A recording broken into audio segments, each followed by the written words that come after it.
पटना में यातायात को सुचारू रूप से चलाने के लिए ऑटोमेटिक ट्रैफिक सिग्नल की व्यवस्था है। शहर में 50 से ज्यादा सिग्नल लगाए गए हैं, लेकिन काम शायद ही कोई कर रहा हो। मजबूरन ट्रैफिक पुलिस वालों को हाथ से ट्रैफिक नियंत्रित करना पड़ता है। देश के चुनिंदा स्मार्ट शहरों में शामिल है पटना। शहर को स्मार्ट बनाने के लिए ट्रैफिक व्यवस्था को भी स्मार्ट बनाने की कोशिश की गई है। 50 से ज्यादा चौक चौराहों पर ट्रैफिक कंट्रोल के लिए सिग्नल लगाए गए हैं, लेकिन इन ट्रैफिक सिग्नल की हकीकत जानेंगे तो आप दंग रह जाएंगे, क्योंकि अधिकतर ट्रैफिक सिग्नल काम ही नहीं करते।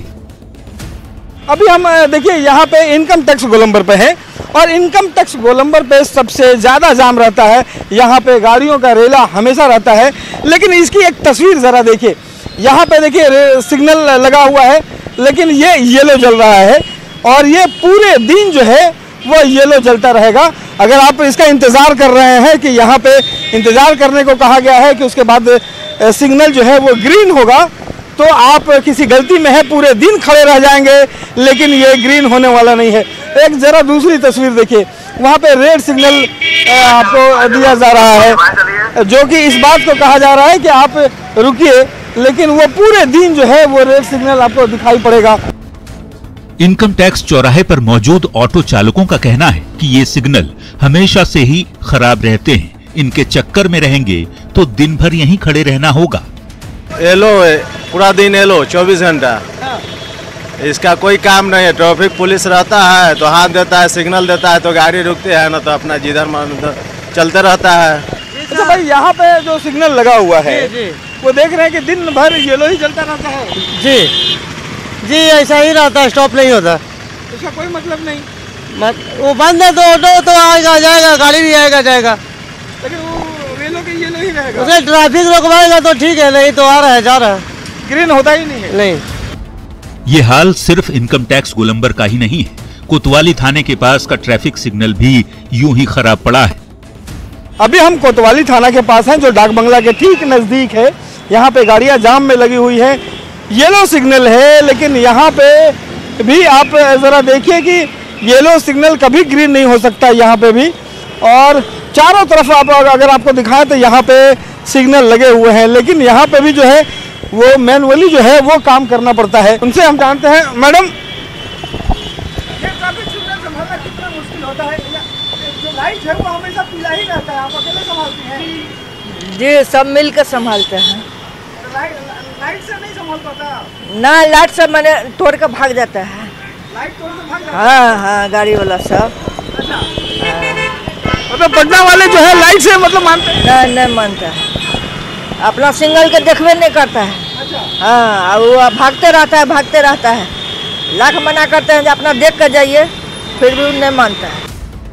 अब एक तस्वीर वीरचंद पटेल पथ की भी देख लीजिए, जहां बीजेपी दफ्तर है। जो बीजेपी ऑफिस के ठीक सामने आप देखेंगे कि यहाँ पे रेड लाइट सिग्नल है। एक रेड लाइट सिग्नल है, ये देखिए, वो बिल्कुल नहीं जलेगी, कभी नहीं जलती। इसके अलावा ठीक इससे 50 कदम की दूरी पर एक और रेड लाइट सिग्नल लगाया गया है, वो भी बिल्कुल काम नहीं करता। पटना के गांधी मैदान को कौन नहीं जानता। पटना के रहने वालों को 1-2 दिन में यहां से गुजरना ही पड़ता है। यातायात व्यवस्था को ठीक से चलाने के लिए जेपी गोलंबर पर ट्रैफिक सिग्नल लगाया गया है, पर लाइट इसकी भी नहीं जलती। एक नहीं बल्कि आपको यहाँ पे कई ट्रैफिक सिग्नल जो है वो लगे हुए दिखाई पड़ेंगे, जो लाखों की कीमत से लगाए गए हैं, लेकिन यहाँ पे जिसे जैसे जाना हो वैसे ही जा रहे हैं, जिसे जब रुकना हो वो रुक रहे हैं। सिर्फ ये गांधी मैदान का इलाका नहीं, बल्कि पूरे पटना शहर में आप घूमेंगे तो आपको ट्रैफिक सिग्नल की बर्बादी ऐसे ही दिखाई पड़ेगी। इसका जवाब जो है वो विभाग को यहाँ पे सोचना चाहिए कि या तो ट्रैफिक व्यवस्था ठीक हो, ट्रैफिक ठीक सिग्नल किए जाएं, या फिर अगर ट्रैफिक सिग्नल की ज़रूरत नहीं है तो उसे लगाने की आखिर ज़रूरत क्या है। कैमरा पर्सन अजय दुबे के साथ रवि एस नारायण, न्यूज़ 18 पटना। और अब बात जल कैदी की। सासाराम के वार्ड संख्या 31 के लोग जल जमाव से परेशान हैं। नाले का गंदा पानी सड़कों पर बह रहा है। स्थानीय लोगों का कहना है कि उन्होंने कई बार इसकी शिकायत की, लेकिन किसी अधिकारी ने उनकी नहीं सुनी। सासाराम के वार्ड 31 के इस हालात का जायजा लिया न्यूज 18 संवाददाता अजित कुमार ने। मैं अभी सासाराम के शहरी इलाका में हूँ। वार्ड नंबर 31 है ये और खिलनगंज मोहल्ला कहलाता है। और आप देख सकते हैं कि हमारे पीछे क्या स्थिति है। आप इस खिलनगंज मोहल्ले की स्थिति, नारकीय स्थिति देख सकते हैं कि पूरा जल जमाव है और लोगों को इस पानी में उतरकर आना जाना पड़ता है। काफी मुश्किल में वक्त कट रहा है, क्योंकि यह बरसात का महीना नहीं है। आप समझ सकते हैं कि यह बरसात का महीना नहीं है, बरसात का मौसम नहीं है। और इस महीना में मतलब मार्च के महीने में आप देख सकते हैं कि क्या जल जमाव है। और ये शहरी क्षेत्र की स्थिति है। भाई साहब क्या स्थिति है आपके इलाके की? सर जो है सामने नजर आ रहा है। इधर आइए। जो है सामने नजर आ रहा है। कैसे आते जाते हैं आप लोग? नारकीय स्थिति है, इसी में हेल करके सारी बीमारियों का जड़ है। नाली का गंदा पानी सब बह रहा है। सारे मोहल्ले वासी सारे परेशान है। कहीं जाने पर कोई सुनवाई नहीं हो रहा है।